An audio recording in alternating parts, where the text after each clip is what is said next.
जब लग गुरु मिले न साचा, तब लग गुरु करो 10 पांचा। क्या गुरु बदल सकते हैं? क्या गुरु बदलने से पाप लगता है? आध्यात्म के इस मैदान में आखिर सही गुरु कौन है? गीता जी में वर्णित तत्वदर्शी संत कौन है? इन सभी प्रश्नों के उत्तर जानने के लिए अवश्य सुनिए जगत गुरु तत्वदर्शी संत रामपाल जी महाराज के मंगल प्रवचन। बाली मारा था सुग्रीव का भाई रामचंद्र के रूप में धोखे से, तो श्री कृष्ण जी के रूप में वही आत्मा विष्णु की अवतरित जन्म हुआ वासुदेव के घर, देवकी जी के गर्भ तय। फिर बाली वाली आत्मा एक शिकारी बना श्री कृष्ण जी के पैर में तीर मार कर उनका वध किया, टिट फॉर टैट पूरा किया। तो ये भगवान अपना भी कर्म दंड नहीं समाप्त कर सकते, अपना भी कर्म किया जो मस्तिष्क में लिखा भोगना ही पड़ेगा। अन्य का तो ये करा ही नहीं सकते, फिर किसी प्रकार भी दूर नहीं कर सकते, छुटा नहीं सकते उससे। तो इस प्रकार ये पूर्ण परमात्मा जो है कबीर भगवान, ये आपके प्रारब्ध के सभी संस्कारों को जो आपको हानिकारक होंगे नष्ट कर देंगे। मासा घटे न तिल बधे, विद ना लिखे जो लेखे, और सच्चा सतगुरु मेट कर ऊपर मार दे मेघ। फॉरएवर मेघ मारना, फॉरएवर कैंसल, दोबारा बोए नहीं जाम इसे कर दे। और वैसे तो एक मासा घटे ना तिल बढ़े, जो लिख दिया उसमें कोई अंतर कोई भी भगवान नहीं कर सकता, ना ब्रह्म कर सकता, ना परब्रह्म कर सकता। ब्रह्म को सरपुरुष भी कहते हैं, परब्रह्म को अक्षर पुरुष भी कहते हैं, लेकिन परम अक्षर ब्रह्म ही कर सकता है। तो यहां अध्यात्म ज्ञान से जब आप परिचित हो जाओगे तो फिर आप इस माया की हवस में अपना जीवन नष्ट नहीं कर सकते। आप भक्ति करना और फिर देखना वो समर्थ भगवान है, अन्य प्राणियों से आपको अधिक धन भी देगा यहां पर, लेकिन आपको इतना ज्ञान भी देगा कि इस माया को तू अपना मत समझना, तेरी दुश्मन हो जाएगी, क्योंकि फिर आशा रह जाएगी, यही फिर जन्म हो जाएगा। तो इस प्रकार इस तत्व ज्ञान से आपके ऊपर जितना भी आवरण अज्ञान का चढ़ा हुआ है और जितना भी प्रभाव इन तीनों गुणों का आपके ऊपर है, ये निष्क्रिय हो जाएगा, धीरे धीरे होगा। भक्ति बढ़ाते जाना और फिर ये निसंतान केवल संतान प्राप्ति की ही इच्छा रखता है। अब उसका भी कारण है, उस प्राणी का कोई दोष नहीं, क्योंकि हमारा समाज इस काल की प्रेरणा से इतना प्रेरित है कि जिस भी किसी बहन भाई को संतान प्राप्त नहीं हुई उसने जीर्ण नहीं दे, उसका जीना हराम कर देते हैं। कोई तक कहेगा कि तो बेऔलाद है, इसका सुबह सुबह माथा ना देखना। यहां तक भी इन नकलियों ने हमें मूर्ख बना रखा है। और फिर जैसे कोई रिश्तेदार आता है, दूर की रिश्तेदारी का, पूछता संतान है कोई बहू पे, तो कहते नहीं, कितनी वर्ष हो गए विवाह को? 10 वर्ष हो गए। ओहो, फिर तो दूसरी शादी कर दो, यानी एक और बीमारी पैदगढ़ में गलवा देंगे। वह बहन रोए कि एक और आओगी छाती पे, और उसका ना हुए जब क्या करेगा, एक और जुड़ गया। तो कहने का भाव ये है कि हम फिर इस ज्ञान के आधार से ये मुसीबतें मोल नहीं लेंगे, भगवान पर विश्वास करेंगे। यदि परमात्मा चाहेगा कि आपके हित में है तो संतान अवश्य देगा। यहाँ आपको दिखा दें, एक का 27 साल में जो ने पुत्र दिया, उसकी उम्र उस टाइम 54 साल की थी, ब्याह 27 के बल्कि ज़्यादा से 30-35 साल के बाद। और एक लड़की हो गई थी, फिर उसके बाद कोई संतान नहीं थी, 20 वर्ष तक लगा था। उसके बाद फिर पुत्र हुआ। एक का जो है ना 26 साल में 2 कन्याएं हुई। अब वो क्या करते हैं, संतान न संतान मांगे हैं। परमात्मा कहते हैं कि तुम इस ज्ञान से परिचित हो और मोक्ष को मुख्य रख, क्योंकि कोट जन्म तन भरमत होगे, कुछ ना हाथ लग्या रे, कुकर सुकर खरगोया भोरे, तू कौआ हंस बगारे। क्या मांगो कुछ थिर न रहाई, देखत डैन चला जग जाई। 1 लाख पूत 1.25 लाख नाती, उस रावण के आज दीवान बाती। एक पुत्र मांग लेगा भगवान ते, और वह इच्छा पूरी ना हुई तो भगवान छोड़ के फिर कहाँ जाएगा, फिर धक्के खाएगा वहीं पर। परमात्मा क्यों नहीं आपको संतान देंगे, वो तो इतनी दे देंगे, हाथ जुड़वा देंगे आपकी, हाथ जुड़वा दें, अख बंद करो भगवान, यहां ऐसे भी प्राणी आपको दिखा देंगे। लेकिन आप उद्देश्य क्या लेकर आए हो, उस उद्देश्य को थोड़ा सा चेंज करना पड़ेगा, और वो इस ज्ञान से होगा। तो क्या बताते हैं, आप एक पुत्र मांग भी लोगे भगवान दे भी देगा, तो केकला टूट गया। आप कभी अपने दादा को याद करते हो, पर दादा कदे याद आवे आपके, सपने में भी ना आता। तो कहने का भाव यह है कि यहाँ की व्यवस्था से परिचित हो, भगवान जो दे वो ठीक है, फिर भी परमात्मा आपको अवश्य देगा जो आवश्यक वस्तु होगी। रावण के 1 लाख पुत्र थे, और 1 लाख के 1 लाख उस युद्ध में मारे गए। उसके कोई दीपक जलाने वाला शेष नहीं रहा, कोई दीपक जगानिया नहीं मिला, उसने सर्वनाश को प्राप्त हुआ। और यदि आप जी का एक पुत्र भी हो गया तो उससे क्या लाभ होगा? अच्छी बात है, भगवान चाहेगा तो अवश्य देगा आपको, ये सत्कर मानना। लेकिन ये अध्यात्म ज्ञान है पुण्यात्माओं, ये आध्यात्मिक मार्ग है, इसमें समझना पड़ेगा। जगत का और भगत का कहते आए हैं कि आपस में विरोध ही रहा है। कारण क्या है? क्योंकि संत यानी भगत के विचार आध्यात्मिक होते हैं और जगत में रहने वाले व्यक्ति के विचार संसारिक होते हैं। संसारिक व्यक्ति तो सन्नी संतान को बुरा मानते हैं और संत निसंतान को बहुत अच्छी आत्मा मानते हैं कि वो बहुत ही नेक आत्मा है। क्योंकि हमने मोक्ष प्राप्ति करवानी है और यहाँ पर हम एक दूसरे के साथ संस्कारों से जुड़े हुए हैं। कोई पुत्र बना है तो पिछले संस्कार से। आपको बताया कि एक तो ऐसा बेटा होता है, पिता तो शराब पीता है, हुक्का पीता है, और बेटा कमा कर उसकी पूर्ति करता है, और ना उसको शराब के पैसे मिले 36 गाल सुनाता है, गाली देता है बेटे को, और बेटा फिर उसको पिता को दे रहा है। तो वो पुत्र जब कभी पिता था उस पिता का, कभी वो पुत्र उस पिता का पिता था, तब उसने ऐसा ही उसके साथ किया था। अब वो अपना बदला ले रहा है। एक ऐसा बाप है सारी उम्र कुमा कुमा के रख देता है और बेटा शराब पीता है, काम नहीं करता है, उसके सारे धन का नाश करता है, और पिताजी बैठकर रो रहा है एकांत में। उसके कमाए हुए धन को व्यर्थ वो उड़ा रहा है, तो वो पिछले जन्म में बाप था या किसी और संस्कारवश उसने भी उसके ऐसे ही पैसे बर्बाद किए होंगे। तो यहां परमेश्वर के तत्व ज्ञान में कहा है कि एक लेवा एक देवा दूतम, और कोई किसी का यहाँ पिता नहीं पुतम। ये तो ऋण संबंध जुड़ा एक ठाठा, अंत में सब 12 बाटा। अब ये नहीं कहा परमात्मा ने कि तुम पिता पुत्र के नाते को भूल जाओ, नहीं, ये भी ये भक्ति मार्ग के विरुद्ध होगा।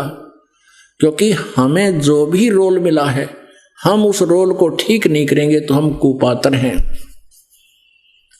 वो पात्र अच्छा नहीं होता, वो किसी ने भी अच्छा नहीं लगा करे। तो जब तक आप जी का जैसा भी नाता एक दूसरे के साथ है, इसको निभाओ और साथ में भक्ति करो परमात्मा की। तो ये समृद्ध शक्ति जो है आपके इन संस्कारों को अपनी वीटो पावर से आसानी से क्लियर करवा देगा, समाप्त करवा देगा इसी जन्म में।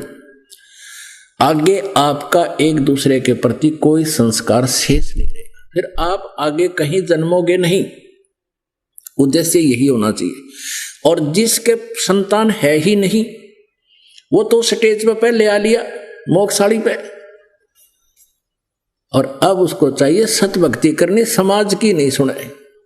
तो पुण्यात्माओं, ये आध्यात्मिक मार्ग है। अभी जो प्रथम बार आए हैं उनको तो ये बात समझ पाओ नहीं, क्योंकि वो तो पहली क्लास के बच्चे हैं और जिनको 2-3 वर्ष 4 वर्ष 10 वर्ष हो गए इस मार्ग पर लगे रहिए ज्ञान सुनते, वो बच्चे हाई क्लास के हैं, उच्च क्लासों के हैं, उनका ये बात आसानी से घर कर रही है। अब जैसे अज्ञानतावश किसी को संतान है नहीं, वो अज्ञानतावश केवल संतान ही उत्पत्ति उद्देश्य रखता है और भगवान से विमुख हो जाता है। कोई इसको बहका देता, वहां एक मंदिर में माथा टेक दे संतान हो जाती है, वहां डंडी का धागा बांध जाओ संतान हो जाती, फिर धक्के खान फिर लग जाएगा और यहां से दूर हो जाएगा, उसकी के दुर्गति होगी। फिर अब क्या होता है कि फिर वो एक किसी या तो अपने घर में किसी चाचे भाई का भतीजा लेगा गोद, और या फिर कोई अन्य रिश्तेदारी में तो कोई गोद लेगा। और ये आपको इतना अनुभव नहीं, हमें अनुभव है, या जो बुजुर्ग हो लिया हमारी उम्र के उन्हें भी अनुभव है। अंत समय में क्या होता है कि उस पुत्र जो गोद लिया उसका ब्याह होगा, उसकी पत्नी आवेगी, और फिर खटपट तो यहाँ की पहला काम है इस काल का, ही तो सबके साथ खटपट तो करवावे ताकि इनको शांति बनी रहे। तो फिर वह बूढ़ा बुढ़िया हो जाएंगे, वो निसंतान, और वो दत्त पुत्र उनके पास होगा, और वो एकांत में बैठ के सोचा करें कि हमारा अपना बेटा होता तो आज न्यो ना बोलता ये। तो उनकी बुद्धि पर पत्थर गिर जाते हैं। उनको चाहिए कि उन मिलने जाके जिनके पुत्र हैं वो किसी टाट काट रहे बुढ़िया की, किस तरह बात करते हैं बिना ज्ञान के। और जब ये ज्ञान हो जाएगा, भगवान से डर हो जाएगा, फिर आप अपने बुजुर्ग तो छोड़ दूसरों की भी सेवा करोगे, उनसे भी विनम्र भाव से बोलोगे, उनकी आत्मा को आप दुखा नहीं सकते। और यदि आप किसी वचन से कर्म से किसी की आत्मा को दुखाते हो तो आप भक्ति नष्ट कर लेते हो। अब फिर क्या होगा, जैसे आदमी तो जैसे तैसे जीवन व्यतीत कर लेता है, लेकिन बहन जो होती है माई, उसको एक विशेष बात खटकती रहती है कि तू बांझ होगी, तेरे को बांझ की पदवी मिल गई। और अंत में वो इसी दुख में मर जाती है कि मेरा संतान होती तो मुझे ये कलंक नहीं लगता। जो परमेश्वर से दूर हो जाते हैं, दूर हैं, नहीं इस ज्ञान से परिचित हैं, भक्ति नहीं करते, उनकी ये दशा होगी। फिर यू काल क्या करेगा उसके साथ, जीवन मनुष्य का नष्ट करवा कर अगले जन्म में कुतिया का जन्म देगा उस बहन को, उसको आत्मा को। और फिर नो कहेगा ले काट ले कसर सारी जामन की, 8-8 कट्ठे जाम पैदा कर ले, फिर सुअरी बनाएगा अगले जन्म में, नेक्स्ट जीवन में। अब 12-12 कट्ठे पैदा कर। अब यहां हम मनुष्य जीवन में जो संतान है उसमें इतनी ममता सतोगुण के प्रभाव से, और पशु योनि में भी वही ममता, वही लगाव एक जैसा। तो पुण्यात्माओं, ये तत्व ज्ञान रूपी रोशनी के अंदर आप फिर इस कीचड़ में बड़ो को नहीं, इसमें प्रवेश नहीं कर सकते। परमात्मा आपको मोक्ष उद्देश्य से यहां बुलाते हैं। जो अन्य आपके कष्ट हैं वो सब नष्ट हो जाएंगे। आपका दारिद्र्य टोटा भी नहीं रहेगा, आपका शारीरिक कष्ट भी नहीं रहेगा। और आपको यदि मालिक चाहेंगे कि कोई संतान ऐसी देना चाहेंगे कि उसको हानि ना करेगी, तो अवश्य वो संतान भी देंगे। और जिनका मोक्ष कराना है, जिनकी ये बात समझ में आ जाएगी, उनको फिर संतान की आवश्यकता स्वयं भी नहीं रहेगी। और फिर भी अगर चाहेंगे तो परमात्मा अवश्य सब कुछ कर सकते हैं। यहाँ बहुत प्रमाण है ऐसे, क्योंकि जब तक आदमी पहली बार आता उसको ज्ञान नहीं होता, कितना कह ले, कितना सुना ले। धीरे धीरे भक्ति बढ़ेगी, भक्ति से अंदर का मैल साफ होता है, अंदर की जो आत्मा पर रंग चढ़ गया इस काल का वो खत्म होता है। फिर ये एकदम जच जाती है ये बातें, और परमात्मा सब कुछ आपको देगा जो आवश्यक और भक्ति बाधक ना हो। अब क्या बताते हैं, क्या मांगो कुछ थिर न रहाई, देखत नैन चला जग जाई, 1 लख पूत 1.25 लाख नाती, उस रावण के दीवान बाती। आवत संग ना कोई जात संगाती, क्या भया दर बांधे हाथी। कह कबीर अंत की बारी, जैसे हाथ झाड़ कर चला जुआरी। आज राजा बन गया। राजा लोग क्या करते थे, अपने किले के बाहर हाथियों को बांधते थे। किसी के बाहर 20 हाथी बंध रहे हैं, किसी के दूसरे के 100 हाथी बंध रहे हैं। तो बाहर बंधे हुए हाथियों के खर्चे को, एक हाथी का कितना खर्चा हो, 1 मण 1 बखाओ, और वो तो उसका कलेवा होता है, ग्रास, एक बार की टेम्परेरी भूख मिटे। तो उसको बेमतलब खर्चे को दिखाना, लोग दिखावा करते थे, राजा बार हाथी बांध करके उसकी इतनी क्षमता है, इतनी समर्थता है। तो परमात्मा कहते हैं आवत संग ना कोई जात संगाती, ना तो तेरे साथ कोई जन्म लेकर आया था, और ना मरेगा जब कोई साथ जाएगा। ना कोई बेटा साथ जाएगा, ना बेटी जाएगी, ना पति ना पत्नी। तो परमात्मा कहते हैं जब तू इस संसार को छोड़कर जाएगा, आज तो हम सभी अपने परिवार में कति मस्त हैं, और जब ये पता लग जाए कि इसको ये बीमारी बन गई, ऐसा रोग हो गया, फिर देखो उसकी स्थिति क्या होगा उसके साथ। तो परमात्मा कहते हैं हिड़की दे दे रोएगी सुरता, जब तू चलेगी अकेली। जिस परिवार के लिए तूने सारा जीवन, जिस संपत्ति संतान के लिए सारा जीवन नष्ट कर दिया, अपना मान कर सोच दिया मैं अड़े रहूंगा, यही रहूंगा। कहते हैं हिड़की दे दे के टक्कर मार मार कर रोएगी जब तू चलेगी अकेली। आत्मा को निकाल लेते यम के दूत, शरीर से बाहर काट कर छोड़ देते, पटक देते, फिर ये बाहर घूमता है, क्योंकि वो सूक्ष्म शरीर है, वो चरम दृष्टि से विजिबल नहीं होता। अब वो देखता है इधर उधर, वही खड़ा कर देते हैं, और वो सब के पास कहता मैं, मेरे से बात कर, मैं ये रहा, क्यों रो रहे हो, मैं ये रहा। उनको सुनता नहीं, रो बोल रहा है। फिर यम के दूत कहते आ जाए, हमारे साथ आ जाए। अब तनते पछाड़ते भी को ना। और फिर क्या करते हैं, जब 100 को बाहर निकाल ले जाते हैं अंतिम संस्कार के लिए, बारने में लोह की कील गाड़ देते हैं, कहते फिर ना जा, और तू नोखा मेरा घर तरह के। जब किसी आंख फूट रही, लोहे की कीलें पड़वा के गाड़ दिया करते पहले, कि कदे फिर वापस ना आ जा पिताजी, और तू अपना घर मान रहा था उसने। तो ऐसी कुछ देखकर भी हम नहीं समझ पा रहे थे, ये हमारी जीव संज्ञा की सोच और व्यवस्था थी। अब ये ज्ञान भगवान ने दिया। आप जब नाम से जुड़ जाओगे, आपको शक्ति भगवान देगा इस सभी समाज और संघर्ष, इन अज्ञानता और इन समस्याओं से संघर्ष करने की भगवान शक्ति देगा। और जब तक जीव को प्रभु का सहारा नहीं मिलेगा, ये कुछ नहीं कर सकता, चाहे कितनी बात बना ले। ठीक है, पिछले जन्म का कोई शुभ संस्कार है, चाहे राष्ट्रपति बन जाए और चाहे सारी पृथ्वी का राजा बन जाए, अंत में वह वीरान माटी होगी। जैसे कहते हैं अंत में कहे कबीर अंत की बारी, जैसे हाथ झाड़ के चला जुआरी। एक आर्या हुआ जुआरी क्या होता है, जिसने लाखों रुपये नाश कर दिए और जुए में, वो नो हाथ मारता जा करे तेरे की नाश हो गया, बीता तो बतलाया करे, ले मैं ना लाऊं यो दाओ तो इतने पैसे बच जाओ, ईब के बच्चे था नाश से कर लिया सारा। तो अब है वो बचने और बचाने का समय।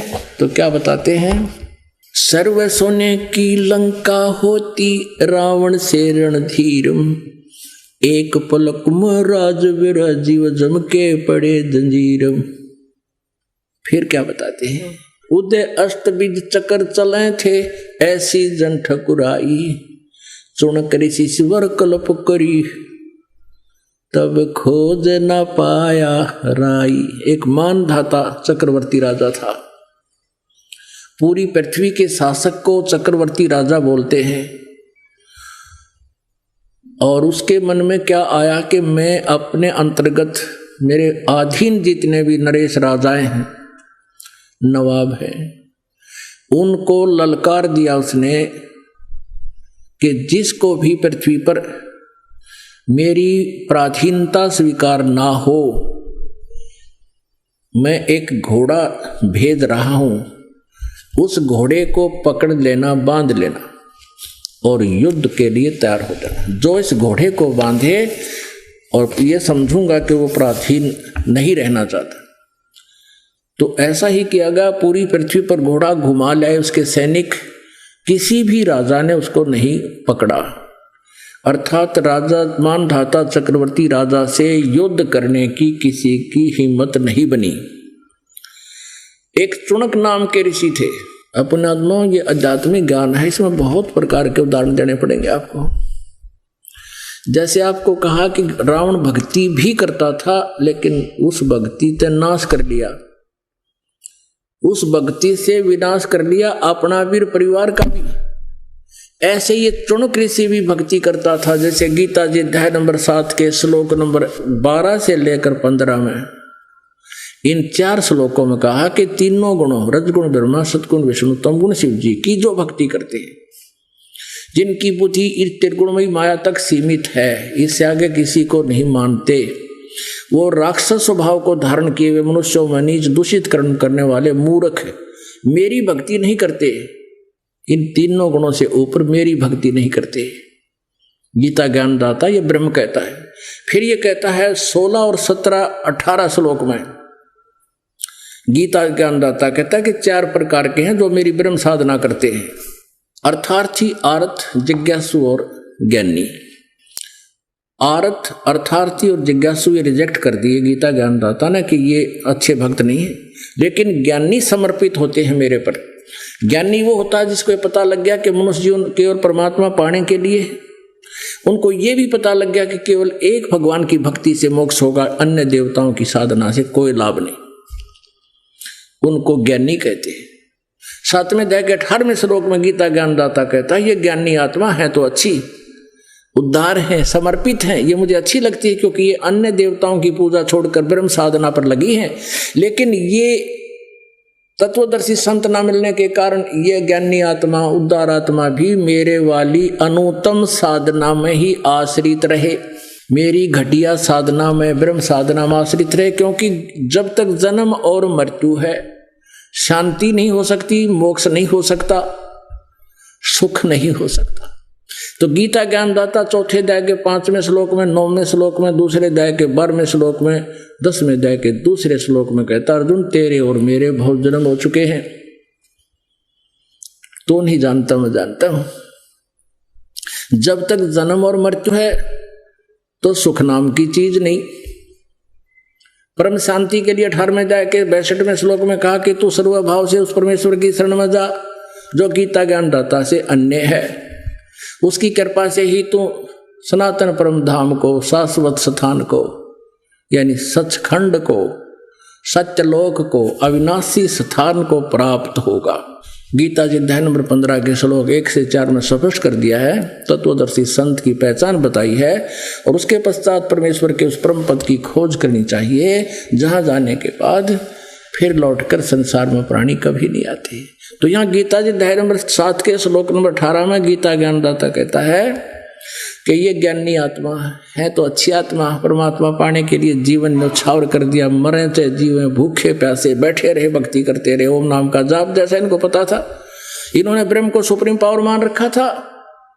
ब्रह्म से ऊपर तो बहुत बड़ी पावर है अक्षर पुरुष, फिर परम अक्षर पुरुष, ओवरऑल कंट्रोलर, उसकी भक्ति का इनको पता नहीं लगा, जिस कारण से साधना करके भी व्यर्थ रही, इनका जीवन नष्ट कर लिया इन्होंने।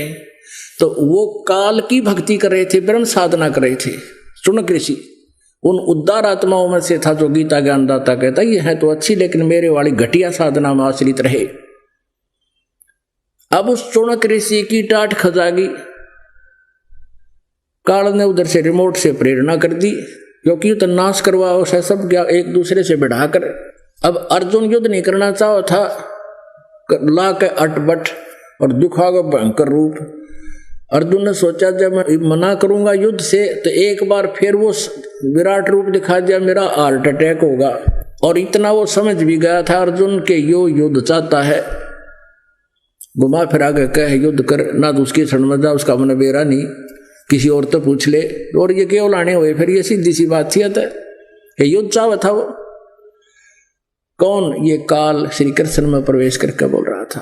तो यहां भी इसने ये काम किया, रिमोट दबा दिया, चुनक ऋषि में हो गया अंगा।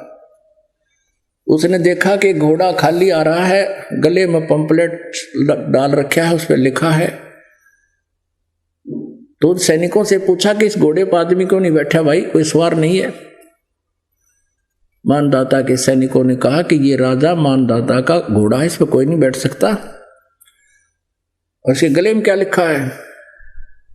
उन्होंने बताया कि इसमें ऐसा ऐसा लिखा है कि जिसको युद्ध करना हो राजा से और उसकी पराधीनता स्वीकार ना हो तो घोड़ा पकड़ ले, लेकिन पूरे विश्व में घूम आए, किसी की हिम्मत नहीं पड़ी, पूरी पृथ्वी पर हम घूम आए। तो चुनक ऋषि ने कहा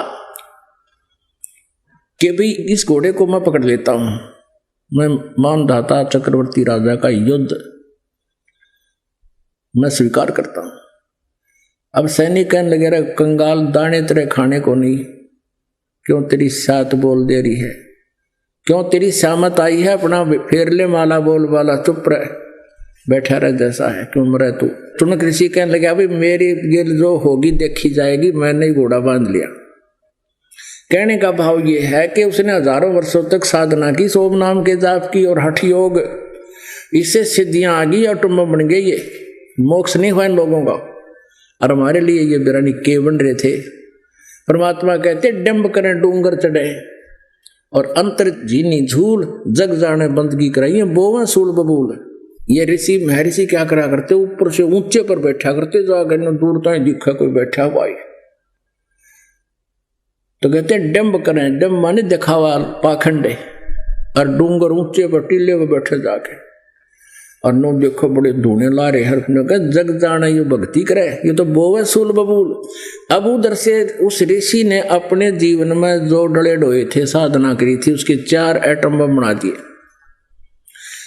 चक्रवर्ती राजा मानधाता के पास 72 करोड़ सेना थी, उसने 72 करोड़ के 4 टुकड़ी बनाई, 18 करोड़ की 1 करोड़ सेना एक आदमी को मारने के लिए भेज दी। उधर से उस ऋषि चुनक ऋषि ने, उस काल के पुजारी ने 4 एटम बम, वचन से सिद्धि जैसी शक्ति, वचन में जो शक्ति है किसी विज्ञान में नहीं है। उन्होंने सारे जीवन की जो भक्ति की वह रसायन बना ली, वह कट्ठी ये कर रहा था, 4 पुतली बना दी, 1 पुतली छोड़ दी, उसने 18 करोड़ सेना का नाश कर दिया। ऐसे 4 पुतलियों ने 72 करोड़ सेना का नाश कर दिया, मानधाता चक्रवर्ती राजा का भी नाश कर दिया। यानी क्या बताया है कि उदय अस्त बीच चक्कर चले थे। ओए होए, उदय माने जहां से सूर्य निकलता है, अस्त माने जहां छुपता है, यानी पूरी पृथ्वी का शासक। उदय अस्त बीच चक्कर चले थे, ऐसी जन ठकुराई, ऐसी प्रभुता थी उसकी। और चुनक ऋषि स्वर कल्प करी, तब खोज न पाया राई, ढूंढा नहीं पाया कि उसका चुनक ऋषि ने उसका नाश कर दिया। यानी यहाँ परमात्मा कहते हैं, यहाँ सत भक्ति ना करने वाले पर ना जाने कब के बिजली गिर जा। जैसे एक मुख्यमंत्री था, हेलीकॉप्टर ऊपर से गिर कर मर गया, 3 दिन में 100 मिला उसका। एक पोलैंड देश का पूरा मंत्रिमंडल, 95 बताओ थे मंत्रिमंडल के आदमी थे, एयर क्रैश में खत्म। और एक आंध्र प्रदेश का मुख्यमंत्री, एक अरुणाचल प्रदेश का मुख्यमंत्री, गिनती नहीं कितने के, और सब सुखी थे। पता नहीं एक मिनट में कहाँ जाने की आशाएं थी। एक मुख्यमंत्री की कितनी उमंग होती है, जो ना बेरा जो करना हो काम तो कराया कोई नहीं, ये सारी उम्र ये डिलेट हो दिए। तो ऐसे ही ये चुनक ऋषि इस अज्ञान आधार पर भक्ति करे था, बन गया आइटम बम, उसको भी ना पता कि हो गया तेरे अंदर यो। अब क्या बताते हैं, कहते नानक साहिब जी से किसी ने कहा कि आप उदास से रहते हो, आप कभी हमें खुश नजर नहीं आते। जो परमात्मा के सध्यात्म ज्ञान से परिचित हो गए थे, तत्वरम से परिचित थे वो, और सब कर्मों से परिचित थे, तब वो कहा करते थे, ना जाने काल की कर डारे, किस विद ढल जा पासावे, और जिन आते सरते मौत खुड़क दी उनानू केड़ा हासावे। या ना जाने काल के लोक में कब के बिजली गिर जा, किस विध ढल जा पासावे। और फिर नानक साहब जी से पूछा भक्त ने कि हे प्रभु, क्या आप सदा ऐसे ही रहते हो? नानक साहब कहने लगे, साध मिले साड़ी शादी होंदी, साध मिले साड़ा शादी होंदी, विछड़ जा दिलगिरी वे, अख दे नानक सुनो जहाना, या मुश्किल हाल फकीरी वे।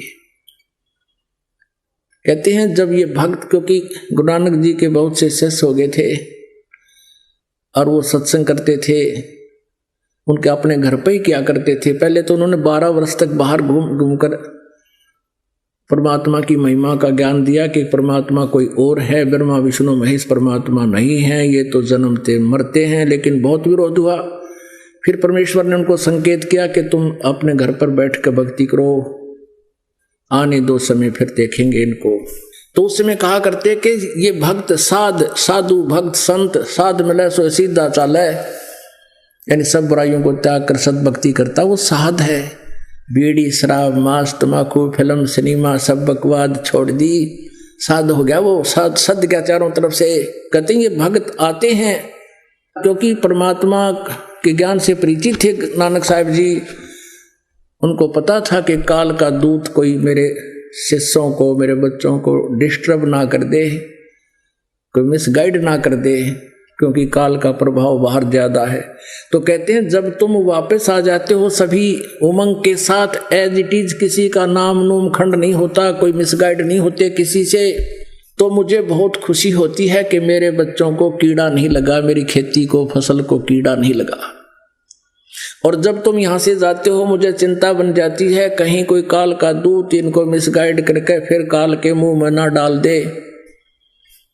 साध मिले साड़ा शादी होंदी, हमारी ये खुशी है, ये शादी है, ये खुशी है जब हमारे यहाँ भक्त आते हैं, परमात्मा के गुण गाते हैं, यहाँ हमारे उमंग अच्छी होती है और यहाँ ये हमारा शादी है, ये खुशी है हमारी, और यही हमारे त्योहार हैं, यही हमारी सब खुशी है जो हम सत्संग के रूप में मनाते हैं।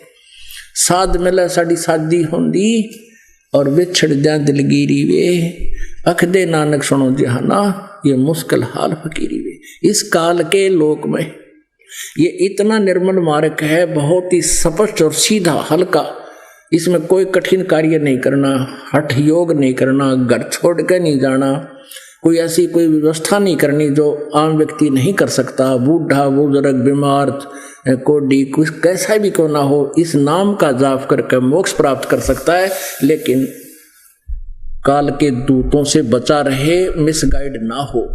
साध मिले साड़ी शादी होंदी, बिछड़ जा दिलगिरी वे, अख दे नानक सुनो जहाना, या मुश्किल हाल फकीरी। फकीरी माने भक्ति। फकीर किसे कहते हैं? जो बुराइयों से हट जा, इस संसारिक चोचलों में ध्यान ना रहे, वो फकीर है। घर बैठे होते बाहर घूम ले। अब क्या कहते हैं, उस चुणक ऋषि ने भी भक्ति करी, लेकिन तत्वदर्शी संत ना मिलने से ब्रह्म को सुप्रीम पावर मान के ओम नाम का जाप और वो डले डोलिए, जग जाने बंदगी कराइए, वो है सूल बबूल। आम व्यक्ति तेने सोचा बड़ा ऋषि है, भक्ति कर रहा है, परमात्मा कहते हैं ये तो अपने भविष्य में बबूल के कांटे बोलिए। कैसे? जैसे उस चुणक ऋषि ने जो तप किया, हठ योग से तप हो गया, ओम नाम के जाप से भक्ति की कमाई बन गई। अब उसने कुछ तो वो सिद्धि प्रयोग करके उस कमाई से सिद्धि बना ली, पूतली बना के, यानी 72 करोड़ जीवों की हत्या कर दी। अब एक बंदूक है, क्या ये भी एक सिद्धि है? पिस्टल है, ये भी सिद्धि है। चाहे तो को पिस्टल तो मार दे, यानी बंदूक से मार दे, और चाहे वचन की सिद्धि रूपी बंदूक से मार दे, दोनों को पाप बराबर है। अब फिर ये, अब इसके यहां जब तक आप इस ब्रह्म और परब्रह्म के लोक में रहोगे, इसी की साधना में व्यवस्थित रहोगे, तब तक आपको अपने किए हुए कर्म का भोग भोगना होगा। आपका कैसा ऐसे खोल रखे खाते, दोनों आपके अकाउंट ओपन रहते हैं, बैड वाले भी और गुड वाले भी। गुड तो पुण्य और भक्ति के, पुण्य और गुड अच्छे जो आपकी भक्ति अलग से लिखी जाती है और पाप अलग से, दोनों आपको भोगने होंगे। और जब हम इस परम अक्षर ब्रह्म की कबीर जी की शरण में आ जाएंगे, इस दास के माध्यम से सत भक्ति करेंगे, तीनों मंत्र का जाप आपको मिलेगा। जब ही सतनाम हृदय धरो भयो पाप को नाश, जैसे चंगारी अग्नि की भाई पड़े पुराने घास। आपके संचित कर्मों के जो पाप हैं और प्रारब्ध के जो पाप हैं, परमात्मा का ही सच्चा नाम ऐसे फूंक देगा जैसे लाखों टन सूखा घास पड़ा हो, एक माचिस की सीख लगा दे, सब न जलाकर राख कर देगी। और इनका विधान ऐसा है कि जैसे कर्म भोगने पड़ेंगे वैसे ही करेगा, वैसे ही भोगने पड़ेंगे। पुण्य स्वर्ग में और पाप नरक में, शेष बचे हुए यहाँ गधे कुत्ते सूअर के रूप। तो चुनक ऋषि जब तक इसके ओम नाम के जाप की कमाई शेष है वो ब्रह्मलोक में जाएगा। श्रीमद् भगवत गीता अध्याय नंबर 8 के श्लोक नंबर 16 में कहा कि ब्रह्मलोक पर्यंत भी पुनरावर्ती में है, वहां गए भी अपनी भक्ति की कमाई क्षीण होने पर पुनः जन्म प्राप्त करेंगे। और फिर तब से ये कुछ पृथ्वी का फिर से राजा बन जाएगा। राजा बनते ही पहला कदम पाप का होता है, तब से राज मदमानम और जन्म तीसरे सुकर्षवान। राजा को अभिमान बहुत होता है, अभिमान बस इतने पाप कर देता वो गिनती नहीं होती उसे। फिर पृथ्वी का यूं राजा भी बन सकता है। फिर बच गए पाप, जो 72 करोड़ आदमियों की हिंसा करती है, एक सेकंड में न कुछ भी ना सोची नालायक आदमी ने क्या करने जा रहा, तेरे शर्म दर्द था। राजा का काम अपना है, ऋषि का काम अपना है, कड़ा पंगा पा लिया ने तो फिर ये कुत्ता बनेगा, ये चुनक ऋषि की आत्मा, और शर्म में पड़ेंगे कीड़े, इसके जख्म होंगे, वो 72 करोड़ अपना फिर टिट फॉर टैट लेंगे। अपनी आत्माओं, एक गुरु शिष्य चले जा रहे थे, रास्ते में एक मछियारा मछलियां पकड़ रहा था कांटे से और बाहर पटक दे था, जाल भर कर बाहर पटक रहा था, वो तड़प तड़प कर मर रही थी। अब शिष्य ने पूछा, गुरुदेव इस प्राणी को क्या सजा मिलेगी, ये कैसा जुल्म कर रहा है? गुरुजी बोले, चल बेटा फिर बताएंगे। 4, 5, 6 वर्ष के बाद, 8 वर्ष के बाद गुरु शिष्य दोनों जा रहे थे। एक हाथी का बच्चा, एक 2 पेड़ थे निकट निकट, उछल कूद करता हुआ उन दोनों पेड़ों के बीच में फंस गया और उसने खूब जोर लाया, झटकम पटकम होकर भूखा प्यासा वो फंस गया, उसमें निकल नहीं रहा और सारी खाल छुलगी, उसमें कीड़े पड़ गए पूरे शरीर में और वो चिल्लाओ मरु चरा। अब शिष्य ने पूछा, गुरुदेव इस प्राणी ने कौन से जन्म में ऐसा पाप किया ऐसी ये दुर्गति होकर के ये मर रहा है? तब उस गुरुदेव ने बताया, बेटा तूने एक दिन प्रश्न किया था कि एक मछियारा मच्छी पकड़ रहा था और वो मच्छियां तड़प तड़प कर जान दे रही थी। ये हाथी का बच्चा वो मछियारा है बेटा, उसकी मृत्यु हो चुकी है, इसका यहां जन्म हो गया है।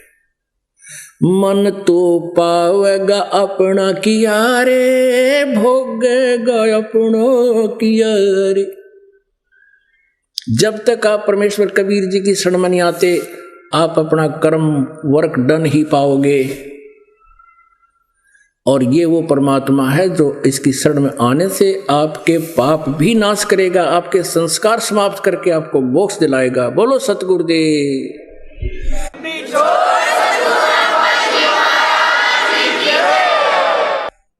परम पिता परमात्मा पूर्ण ब्रह्म, सारी सृष्टि के रचनहार कबीर देव जी, कबीर साहब जी, ये हम सब आत्माओं के स्वामी हैं, हमारे मालिक हैं, ये कुल के मालिक हैं, पूरी असंख्य ब्रह्मांडों के रचनहार, हम सभी आत्माओं के पिता और ये पूर्ण मोक्षदायक परमात्मा है। परमात्मा का और वास्तविक नाम कबीर साहब है, कबीर देव है। और इसी कबीर देव जी के उपमात्मक नाम है परम अक्षर ब्रह्म, सतपुरुष, अकाल मूर्त, शब्द स्वरूपी राम, अर्थात पूर्ण रूपेण अविनाशी परमात्मा कि जिस लोक में हम रह रहे हैं ये ज्योत स्वरूपी निरंजन काल का लोक है। इसको श्राप लगा हुआ है 1 लाख मानव शरीरधारी प्राणियों का नित आहार करने का।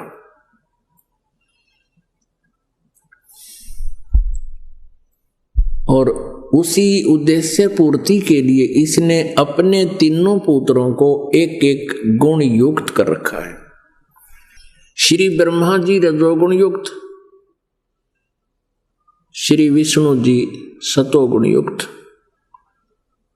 और श्री शिव जी तमोगुण युक्त। इसने उत्पन्न किए हैं अपनी पत्नी दुर्गा के गर्भ से। और इसी कारण से रजोगुण के प्रभाव से सभी प्राणी संतानों उत्पत्ति करते हैं, यहाँ के ठाठ बाट की इच्छाएं करते हैं। और सतोगुण के प्रभाव से सभी एक दूसरे से चिपके हुए हैं। और तमोगुण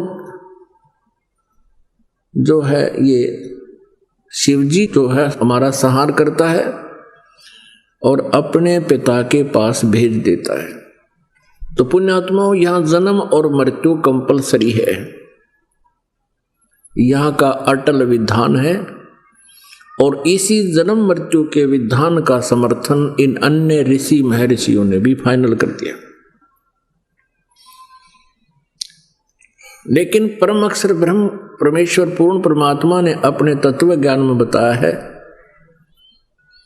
कि जो हमारी शरण में आ जाता है, सत भक्ति करता है, आजीवन मर्यादा में रहता है, उसकी जन्म और मृत्यु सदा के लिए समाप्त हो जाती है। और वो प्राणी वहां चला जाता है जहां जाने के बाद फिर कभी लौटकर संसार में नहीं आते। हमारे सभी सदग्रंथ जो हैं वो प्रमाणित करते हैं कि एक ऐसा स्थान है और एक ऐसा भगवान है जिसकी शरण में जाने से और उसकी भक्ति करने से, तत्वदर्शी संत के माध्यम से ज्ञान प्राप्ति करके, उपदेश लेकर के साधक वहां चला जाता है जहां जाकर फिर लौटकर कभी संसार में नहीं आते। श्रीमद् भगवत गीता अध्याय 15 के 1 से लेकर 4 में यह स्पष्ट किया है कि ऊपर को जड़ वाला, नीचे को तीनों गुण रूपी शाखा वाला, ये उल्टा लटका हुआ संसार रूपी वृक्ष है। और तीनों गुण रजगुण ब्रह्मा, सतगुण विष्णु, तमगुण शिवजी रूपी इसकी शाखाएं हैं। गीता ज्ञान दाता ने केवल इतना ही संकेत दिया है। खुद कहता है 4th अध्याय के 34वें श्लोक में कि मैं उस तत्व ज्ञान से परिचित नहीं हूं, उसकी जानकारी तो तत्वदर्शी संत बताएंगे। तत्व ज्ञान कौन सा है? गीता जी अध्याय नंबर 4 के श्लोक 32 में कहा है कि वो सच्चिदानंद घन ब्रह्म की वाणी में, ब्रह्मणे मुखे, सच्चिदानंद घन ब्रह्म अर्थात परम अक्षर ब्रह्म की वाणी में जो उस परमेश्वर ने स्वयं ही आकर अपने मुख कमल से उच्चारित की हुई होती है, उसको कबीर वाणी बोलते हैं। उस कबीर वाणी में अर्थात वो तत्व ज्ञान कहलाता है। उस तत्व ज्ञान के अंदर बहुत विस्तार के साथ आध्यात्मिक यज्ञों की जानकारी, यज्ञ माने अनुष्ठानों की जानकारी विस्तार से कही गई होती है। 4th अध्याय के 34वें श्लोक में कहा कि उस तत्व ज्ञान को तू तत्वदर्शी संतों से समझ। उनको दंडवत प्रणाम करने से, कपट छोड़कर विनम्र भाव से प्रसन्न करने से वो तत्वदर्शी संत तुझे परमात्म तत्व का ज्ञान कराएंगे। परमात्म तत्व कौन सा है? इस गीता ज्ञानदाता से अन्य है वो परमेश्वर, परम अक्षर ब्रह्म। तो गीता जी अध्याय नंबर 15 के श्लोक नंबर 1 से 4 में कहा है कि उस तत्वदर्शी संत की प्राप्ति के उपरांत तत्व ज्ञान रूपी शस्त्र के द्वारा इस उलझे हुए अज्ञान को काटकर उसके पश्चात परमेश्वर के उस परम पद की खोज करनी चाहिए, जहां जाने के बाद साधक फिर कभी लौटकर संसार में नहीं आते, उनका पूर्ण मोक्ष हो जाता है। और गीता ज्ञानदाता कहता है उस परमेश्वर ने ही सर्व ब्रह्मांडों की रचना की है, अर्थात जिस परमेश्वर से संसार रूपी वृक्ष की प्रवृत्ति विस्तार को प्राप्त हुई है। और गीता ज्ञानदाता कहता है मैं उसी की शरण हूं। इस धारणा से उस परमेश्वर की ही भक्ति करनी चाहिए और नहीं, अपनी को भी यहां रिजेक्ट कर रहा है कि केवल उसी की भक्ति करनी चाहिए। पुण्यात्माओं, आपका सौभाग्य है, आप जी का जन्म ऐसे समय में है जिस समय परमात्मा ने ये पिटारा खोल दिया तत्व ज्ञान का। धन्य भाग है आपका और आपके बच्चों का, आपके माता पिता का। अब समय है पूरे परिवार को परमेश्वर की शरण में आ जाने का, और इसकी शरण में आप यहां भी सुखी रहोगे जब तक आपका संस्कार है। और यदि किसी की आयु भी कम हो तो भी ये परमात्मा उस प्यारी आत्मा की उम्र भी बढ़ा देता है। ये केवल इसी परमेश्वर के विधान के अंदर है, कबीर परमेश्वर के विधान में। और उद्देश्य क्या होना चाहिए कि मैं मोक्ष प्राप्त करूं, तो ये वो परमेश्वर है, आपको यहां भी सुख देगा और सतलोक भी पहुंचा देगा, जहां जाने के बाद फिर लौटकर कभी प्राणी वापस नहीं आते, लौटकर संसार में नहीं आते, उनका जन्म मृत्यु कभी नहीं होता। परमेश्वर पूर्ण परमात्मा स्वयं ही सतलोक से चलकर आते हैं, आप जी को ये ज्ञान सुनाते हैं, बताते हैं, उन अच्छी आत्माओं को मिलते हैं और फिर वो अच्छी आत्माएं परमेश्वर से प्राप्त ज्ञान को अपनी वाणी में लिपिबद्ध करते हैं। और परमेश्वर स्वयं भी अपनी वाणी को लिपिबद्ध करवा के लिखवा के हमारे लिए ये मार्गदर्शन कर जाते हैं। आज से लगभग 600 वर्ष पहले परमात्मा सतलोक से चलकर आए थे और भारतवर्ष के काशी शहर में एक लहर तारा नामक तालाब में कमल के फूल के ऊपर शिशु रूप धारण करके, एक छोटे से नवजात बालक का रूप धारण करके वो कमल के फूल पर विराजमान हुए थे।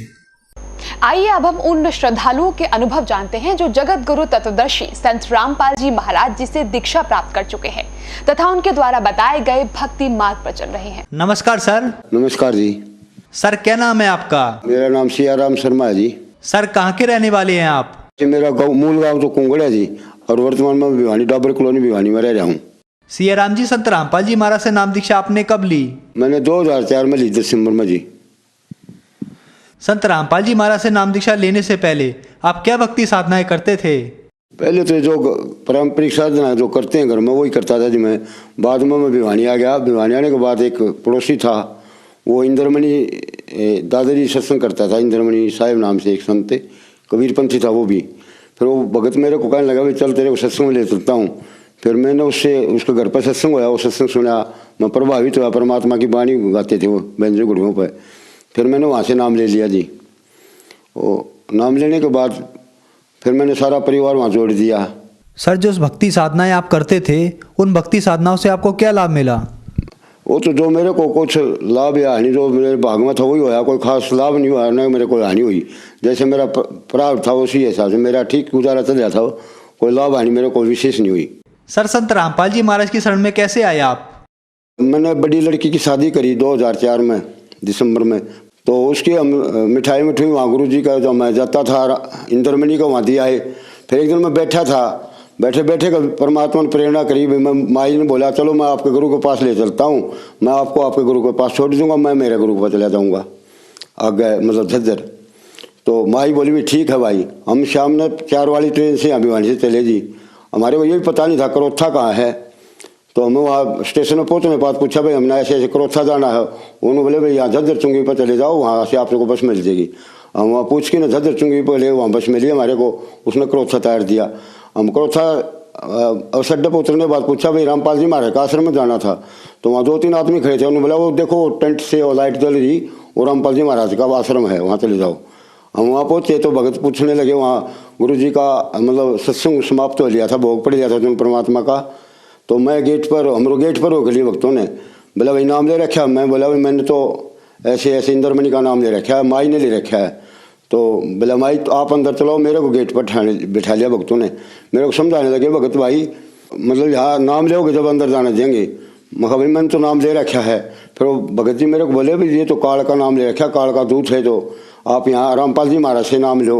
मेरे को बड़ा दुख होता, मेरे गुरु की निंदा करें थे, मैंने ऐसा लगा था, और अपने गुरु की बहुत महिमा कर रही है। मैं काफ़ी बार उनसे मतलब जिरेबाजी करता रहा। तो माई अंदर से बाहर आ गई, मेरे को चाय पिलाई भक्तों ने बढ़िया। दिसंबर का सर्दी का महीना था गदरा बिछा दिया, भंडारा करा दिया। माई अंदर जाओ मेरे पास आ बैठे। ऐसे ऐसे 3-4 बार माई अंदर गई, फिर मेरे पास आ जाए। तो परमात्मा ने मेरे को मन से कहा दिया भाई मैं तो नाम ले लूँगा। मेरे को देखा भी माई काल हो रही है, मेरे को वहाँ जाना भूल गया मैं। तो इतना में फिर भगत बोले भाई नाम ले लेगा तो अंदर जा। उधर से गुरु जी रामपाल जी महाराज आ गया, आरती का टाइम हो चुका था। पहले मेरे को गुरु जी ने नाम लिया और फिर चरण सेवा दी। गुरु जी बोले भाई बेटा वहीं पहले नाम दे रखा था, मगा जी ऐसे इंद्रमणि से ले रखा था। बोला देख कड़ा काल का फसा चौका बेटा लकड़ा। फिर मेरे मुँह से कहा दिया गुरु जी आप ही निकाल के ले आए, हम कैसे निकल आएंगे। तो परमात्मा कहते हैं ना भाई गोता मारू स्वर्ग में जा बैठूं पतार, और गरीबदास में खोजत अपने हीरे पन्ने लाल। परमात्मा जी हमारे को निकाल के ले गए इस काल का लोक सी। सर संत रामपाल जी महाराज से नाम दीक्षा लेने के बाद आपको क्या लाभ प्राप्त हुए? मेरे को जी मैं एक बार गुरु जी की सेवा में जा रहा था बरवाड़ा। मैं लड़कों को बता के आया था भाई कपास बोने के दिन थे। मैं कहा भाई तू कपास की धरती तैयार कर दिए, बीज ब्याज में सुबह आके दे दूंगा। तो धरती बाने के लिए ट्रैक्टर लेके घर खेत पर जा रहा था घर से। तो रास्ते में उसका मतलब साइड लगी ट्रक की ज़बरदस्त, और वो ट्रैक्टर नहर के अंदर गिर गया।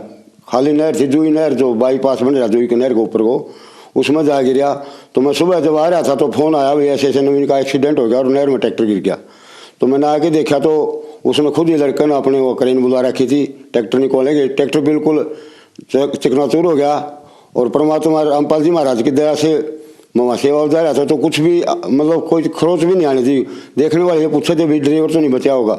सब लोग बोले भाई ड्राइवर तो जो खड़ा है, सब अचंभा कर रहे थे कि ये तो कोई परमात्मा की असीम कर पाए, ड्राइवर ऐसे बच गया, कैसे बच गया। ये नहर इतनी गहरी है, 12-13 फुट गहरी है, और खाली नहर थी जिसमें परमात्मा की कृपा से वो बचा, उसको जीवन दान दिया परमात्मा ने।